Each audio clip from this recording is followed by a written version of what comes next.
Hey everybody, it's Scott, the Digital Marketing MBA, and I wanted to do a little free training for you here on some marketing that I pulled out of the making of Lil Nas X. Now, just to be honest with you, I'm not a fan. I'm not a fan of the music, not a fan of the artist. It's not my genre. It's not my stilo, none of that. But as you dig into the marketing, there's a lot for all of us to learn because it was dead on. It was the perfect storm that you could create to promote a music artist, and he did it very well. So let's talk about it real quick. Now, one of the things we talk about quite a bit in our training is because of the internet, yes, you do now have the opportunity to be able to do this without labels. But that being said, you must find a way to supplement what the labels have provided, the connections, the distribution, the finances, a team, all of that stuff is what the labels were providing for us. Just because we have the internet, what it does is it kind of solves our distribution problem and it cuts our marketing expenses down drastically. It's really cheap to be able to market comparatively what it used to cost you to get distributed, to get promoted, etc. Right? So that's really what's changed. But overall, you still need the connections. You still need some finances. You really still need to build a team to a degree or to be super creative. And one of the things that I really took away from this training as I did some research into it was that too many artists are spending too much time and too much money in the studio and not enough time and not enough money on the marketing. You're going to see a little bit of that from him as we go through the training. So long story short, he decides to drop out of college and pursue music. I love that because it showed a single-mindedness of focus. He had a purpose, he had a goal, and he had disregarded everything to go after this goal. And it's my understanding he went and lived with his sister and slept on her couch and literally just stayed on the internet promoting himself, building his audience, etc. for a while. If you want to be successful with something, you're going to have to, at least for a time, lay things aside. You're going to have to give up a lot of things and get a real single-mindedness of purpose, single-mindedness of focus, and go after one thing, and that one thing alone. Everything else is a distraction. And if you really look at the history of successful people, anybody in any industry, you're going to see the single-mindedness is something that is super powerful. So I wanted to make sure we touched on that, even though it's kind of not marketing. But it is a key component to success. Now, he didn't create, this is what I was talking about in the last slide, not a lot of music at all. But what he did was he stayed on the platforms that he chose and he knew his audience was, and he stayed on there creating memes and making friends and making people laugh and interacting with them. And he was planning on building this huge following, and then he was going to promote his music, which was a good plan. But you can see that he kind of went at it, that he was going to create this following online by doing memes and some other stuff and not necessarily going after music, just targeting people who might like his music. His concept here reminds me a lot of what we hear Gary Vee talk about. And it's about building relationships. If you go back to Gary Vee's early years, how many hours he laid at night responding to Twitter. And he would talk about that, doing it for hours and hours on end while he was building wine library in his dad's business. So, and he still talks about that with his $1.80 method. If you don't know about that, go look at it. But so he's building this audience. He's making friends. He's pushing memes, and he's not just spamming his music. And what we see happen is he says that he builds his followers up on Twitter to something like 30,000, but it's still not working. So he posts a funny meme, and that's kind of how he built his audience, was based off these memes, and he gets 2,000 retweets, which is phenomenal, right? Then he posts a song. He tries to put his music link up, and he gets like 10. So you can imagine how frustrating that would have been to work so hard for so many months and building this audience up to 30,000, and then he posts his music thinking this would go viral, it would get shared a lot as well, and it doesn't. It gets like 10. So you got to be careful even with influencer marketing. If they're not in your niche and the audience isn't into what you're providing, even though they might have 100,000 followers on Instagram, for example, but they're a meme type of account, or they're a fitness account, or they're a travel account, and you try to share music with them, it's not necessarily going to work because that's not what their audience is there for. And his audience at this point was there for memes. They weren't there to get music or to find new music or to enjoy music. They were there for the funny memes. But what he did here was brilliant. So he pivots. He doesn't quit. He doesn't say this is a waste of time, but he pivots. He takes another angle at it. So he says to himself, if my audience is here for the memes and they love memes, and that, you got to understand, that's his personality. That's what he enjoyed doing. That's what he knew about. So that's what he built, was an audience that was like himself, relatable to him. And so he gives them memes with the music instead of song links. So he stops posting his song links. He starts creating these memes, but he puts his music in the meme.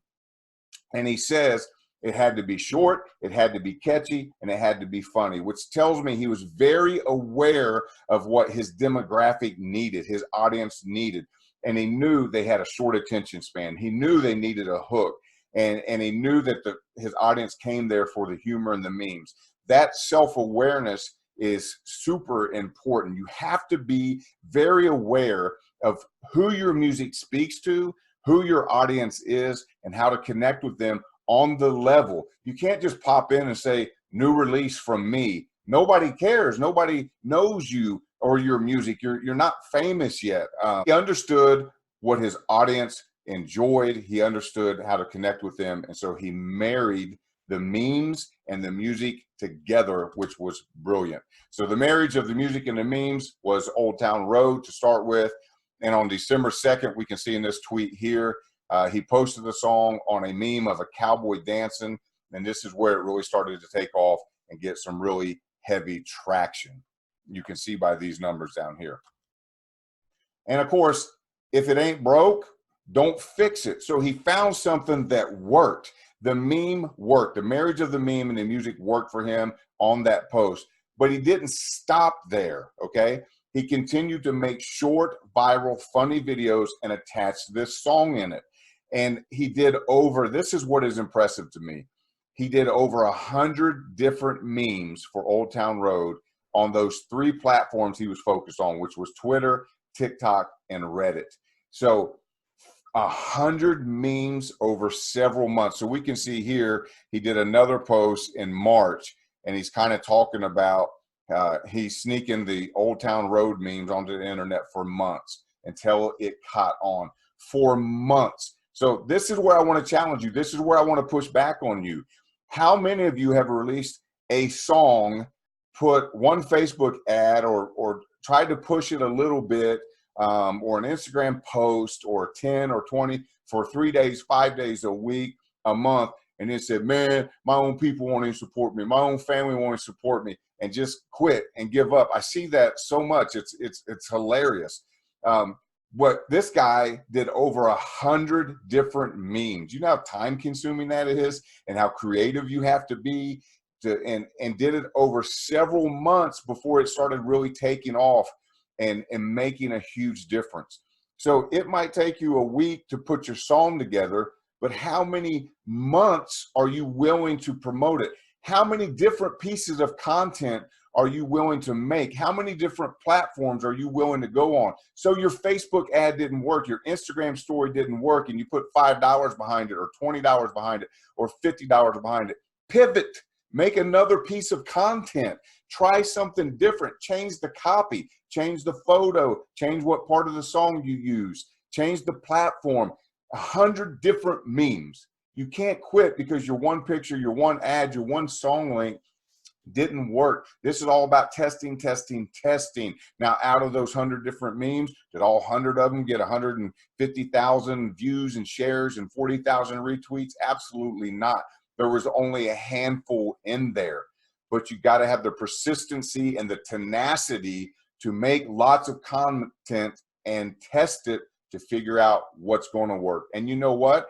After 100, if you believe in yourself and you believe in the song, and you really do in your heart of hearts, not that your mom and your girlfriend and your friend said it's good, but you believe in your heart of hearts and you know that it could catch on, then even if 100 memes didn't work, you should keep testing and keep pushing.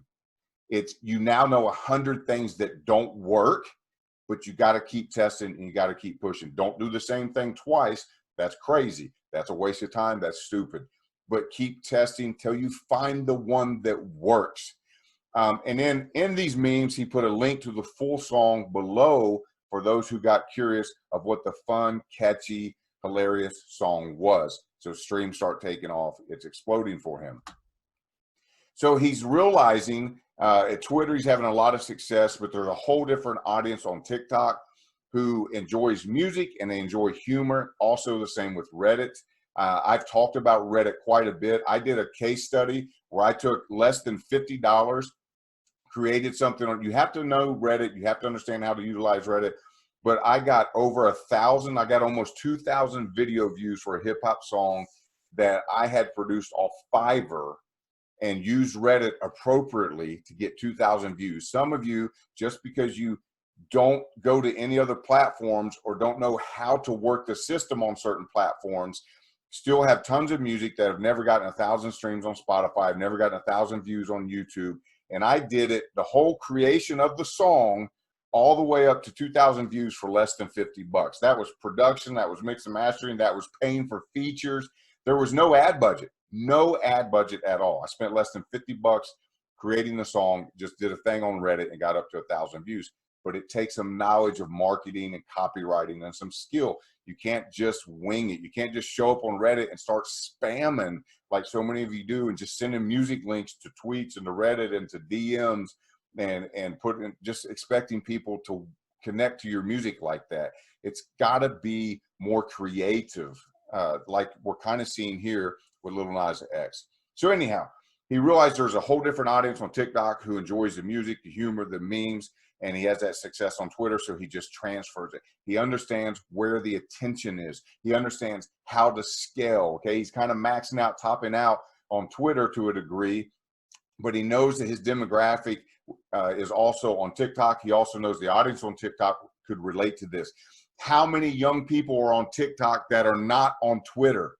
Okay, he understood that, so he went after a different audience that still fit his demographic, which was brilliant, super smart. Memes are incredibly popular on Reddit, so he focused on there as well. So he found these 3 platforms that really connect. He makes it onto Billboard's country music chart and SoundCloud's country music chart. And he listed it there on purpose because it had this country flavor, right? And the country lyrics and the country title. He listed there. Why? Because there was less competition, which I thought was his best move yet. Very, very smart. That's why I also did the training on Reddit, because there's less competition on there of people trying to find ways to promote their music. Go where there's less competition. The ASAP mob, you realize they got started by pushing heavy on Tumblr. There wasn't as many people on Tumblr as there was at Facebook and other places at the time, but there was less competition. So would you rather be number 1 on Tumblr, or would you rather be number 30,000 on Instagram with 40-some thousand songs being uploaded every day on Spotify, and everybody's trying to get popular on Instagram and SoundCloud and Spotify? Why not pivot, find another platform that has a following, that has some organic reach, but maybe it's 100,000, 500,000, a million, 8 million, but it's not as big as Instagram or Facebook or even TikTok at this point, though I'm a believer in TikTok.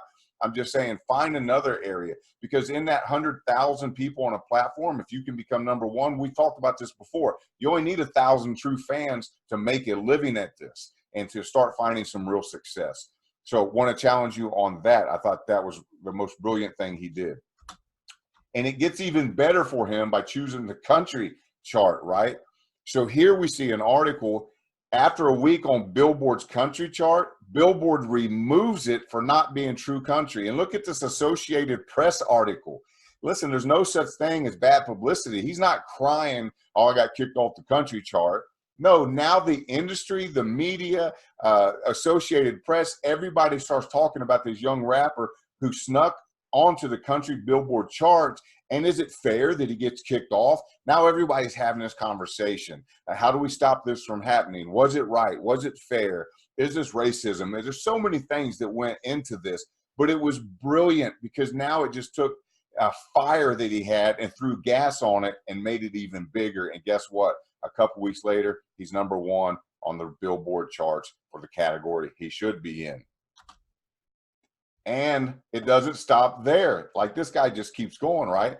And at this point, he's still doing most of this, even though this is another key fact. He signed to a label in December, I believe he was signed to the label, but he's still the one pushing out the memes and doing a lot of this marketing and out of the box creative thinking.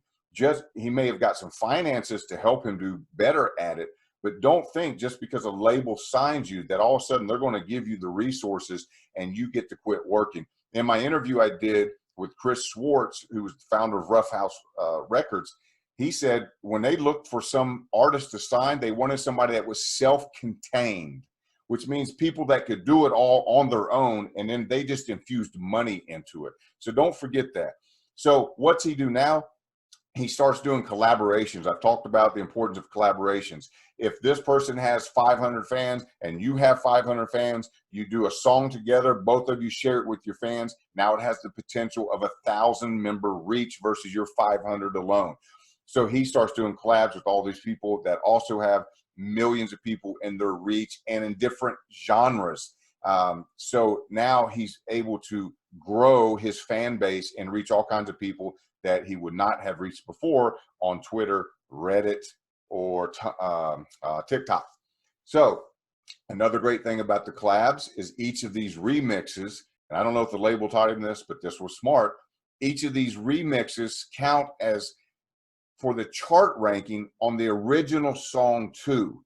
So he has his original song, he does a remix, let's say Billy Ray Cyrus, that gets 1 million streams or 20 million streams the first month. That also applies to the original for the ranking on the Billboard chart. You're going to see a lot more of this in the future because of how it worked out for him. He did these remixes back to back to back so that it kept him at the #1 spot. It kept the streams high because people were checking out all the remixes. So every time he started to wean off, adds a remix, he stays there. He starts to wean off, adds a remix, he stays there. It keeps him at #1 so much longer. In about 4 months, he breaks Mariah Carey's record for the most consecutive weeks at #1. Last but not least, point I want to make, and this should have been earlier in the slides, I apologize for that, but he caught on during his pushing of the memes that people were asking what the song was. They were failing to look below to find that full link and to go over, right? So people were retweeting and stuff, and this is hilarious, what's the song?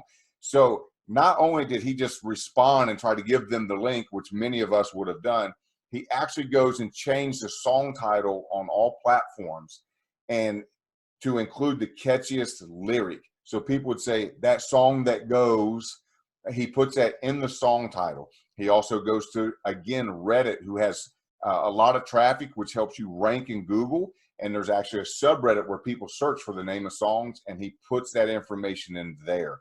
And by doing that, or now when people are Googling this, they're going to start finding the SoundCloud link. They're going to start finding the subreddit where people are talking about it. It was just really smart SEO, search engine optimization, brilliant thinking on his part. Now, the song benefits, and this is a quote I'm reading from Brian Williamson, the song benefited from key mass exposure events and hit makers. This book here, a highly recommended book. I love this book. Derek Thompson is something else. But in hit makers, Derek Thompson coined the term dark broadcast for the unseen moments of mass exposure that are often the true case of viral hits. So there's a lot of stuff that went on behind the scenes that most people don't talk about. We're talking about a little of them here.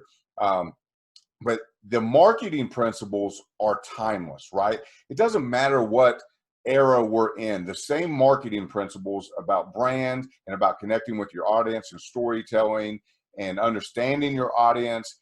And it doesn't matter. It could be television, it could be radio, it can be email, it can be postcards, it can be MySpace, Facebook, TikTok, Instagram.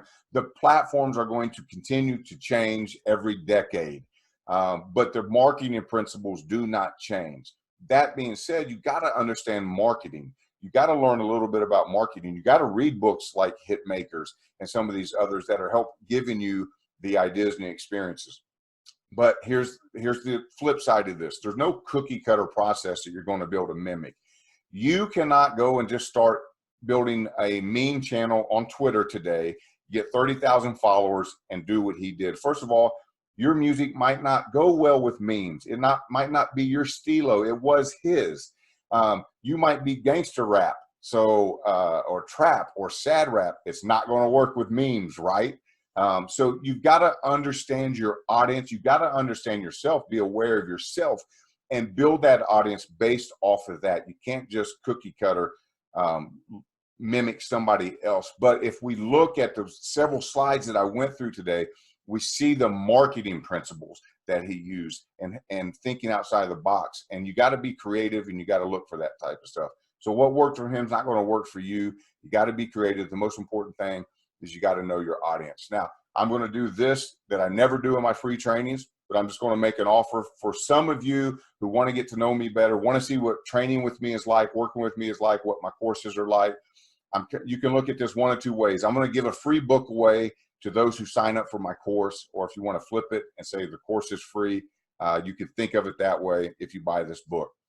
But basically what I'm going to do for the next 20 people who enroll in my YouTube course, it's a $17 course on marketing big box right now. I'm going to then send you Hitmakers, Derek Thompson free. So all you got to do is go to bit.ly/HitmakerX, just like I've got typed out here at the bottom. That will take you to the YouTube course, which is $17. Right now, this book lists for $17 on Amazon. I think if you got Prime, it's down to 10 something right now, plus your free shipping, but you got to be a Prime member. But originally it listed for $17, so it's a wash in value. So you're going to get a $17 book or a $17 course for $17, either way you want to look at it. But I've only got 20 of these books I can do this with, because it's not, it eats into my profit. It costs me money to do this, but I wanted to get some new people looking at my courses, knowing who I am. And so if you know anything about me, you follow me on Instagram, YouTube, I love to give. I'm a big giver. I give away a lot. So I'm going to give away these books if you'll just go try one of my courses. So again, bit.ly/HitmakerX, only for the next 20. As soon as that 20 is done, wherever I've got this posted on YouTube, in the Spotify group, anywhere else, I'm going to come back in and say, that's it. The deal's over. The 20 is done. I appreciate it, guys. I hope you learned something from this. I hope you got excited. I hope you see the value in having to push a song for months and being creative and creating hundreds of pieces of content and thinking outside of the box and trying to reach your audience beyond just the music. Connect with them on another level. I hope this educates. I hope this challenges. I hope this blesses. If you need something, holler at your boy. Reach out to me. Here to serve. God bless.